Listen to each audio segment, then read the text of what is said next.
අයිබෝවන් අද අපි ඉන්න මේ වෙසල් එක ඩුවල් ක්ලච් එකක් අලුත් වැඩියා කරන ගමන් එක තියෙන ක්ලච් එක අපි රිපෙයාර් කරන ගමන් ඉන්නේ. මේකෙදී අපි දැන් අතර සෑහෙන ප්‍රමාණයක් ක්ලච් රිපෙයාර් කරනවා. හැබැයි සමහරකට අපිට රිපෙයාර් කරද්දී අපි වොරන්ටි එකක් එක්ක කරන්නේ. හැබැයි අපිට සමහරකට රිපෙයාර් කරද්දී එන ප්‍රශ්න තමයි කස්ටමර් අරගෙන එනවා තව ඒක ඊට කලිනුත් රිපෙයාර් කරලා සමහරට පොඩි පීරියඩ් එකක් ගිහලා අය ක්ලච් එක ප්‍රශ්න තියෙනවා.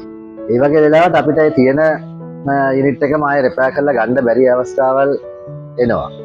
ඒකට හේතුව තමයි සමහරට කට් ඩිස්ක් එක සමහරට ප්ලේට් එක ගෙවිලා ඊට පස්සේ ඒක ඩිස්ක් එක හැරුණොත් සමහරක් වෙලාවට ඒක ෆේස් කරනවා. ෆේස් කරලා දාලා ඒ වගේ දේවල් ටිකක් වෙනස් කරාට පස්සේ අපිට හරියට ඒක කරගන්න බැරි වෙනවා. ඒ වගේ වෙලාවට එකක් දාන්න ඒ වගේ වෙනවා. එහෙම නැත්නම් ඇත්තටම ලෙඩේ අපි කලින් වීඩියෝස් එකත් මේ කිව්වා ලෙඩක් තියෙනවා ගියර් චේන්ජ් වෙන්නේ නැහැ මේක ජර්ක් වෙනවා වැඩි රේස් වෙලා ඇදලා ඊළඟ ගියර් එකට මාරු වෙන්නේ ඒ වගේ ප්‍රශ්න පළවෙනියට එන්න ගන්නකොටම එහෙම නැත්නම් ට්‍රාන්ස්මිෂන් ලයිට් එක ඉන්ඩිකේට් කරනවා ඒ වගේ ඒවා එන්න ගනිද්දිම අපිට මේ අරගෙන ආවොත් ඒ තියෙන එක රිපෙයාර් කරගන්න පුළුවන්.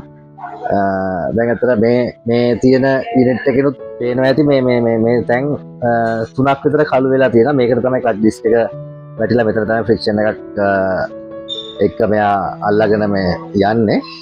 එතකොට මේක අතර මේ වෙනකොට මේ ෆේස් කරලා මේකෙන් එක යම් කිසි ප්‍රමාණයක් මේක thickness එකෙන් අඩු කරලා තියෙන කවුරුහරි.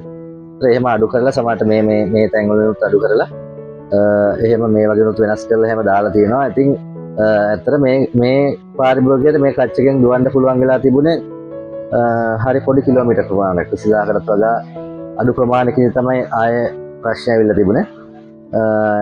ඉතින් ඇත්තට මේ වියදම් කරපු ඒ සල්ලිත් අපරාධේ.